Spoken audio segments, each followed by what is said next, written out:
ரமதானுடைய கடைசி பத்தில் இந்த 6 அமல்கள் அதிகமாக நம்ம செய்து வர வேண்டும். குறிப்பாக ரமதானுடைய இந்த கடைசி பத்தினுடைய ஒற்றைப்படை இரவுகளில் இந்த 6 அமல்களை அதிகமாக செய்ய முயற்சி செய்ய வேண்டும். இன்ஷா அல்லாஹ் நிச்சயமாக அல்லாஹ் ஜல்ல ஷானஹு தஆலா அந்த ஒற்றைப்படை இரவுகளில் தான் லைலத்துல் கத்ருடைய இரவை வைத்திருக்கிறான். நம்ம முழுவதுமாக இந்த 10 நாளில் அமல் செய்யும் பொழுது கட்டாயமாக லைலத்துல் கத்ருடைய இரவை நாம் அடைந்து கொள்வோம். அல்ஹம்துலில்லாஹ்.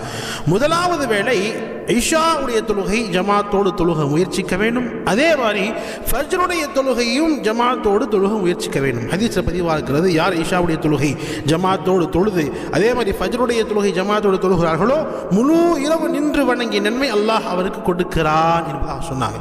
எனவே நிச்சயமாக இந்த முதல் அமல் இஷா மற்றும் ஃபஜ்ருடைய தொழுகையை ஜமாத்தோடு தொழுக முயற்சிக்க வேண்டும். எல்லா நாளிலும் தொழுகணும், ஆனால் இங்கு குறிப்பாக அதிகமாக காசா அமல் செய்யணும். இரண்டாவதாக 3வது கலிமா அதிகமாக ஓத வேண்டும். அதே மாதிரி ஸலவாத் ரசூல்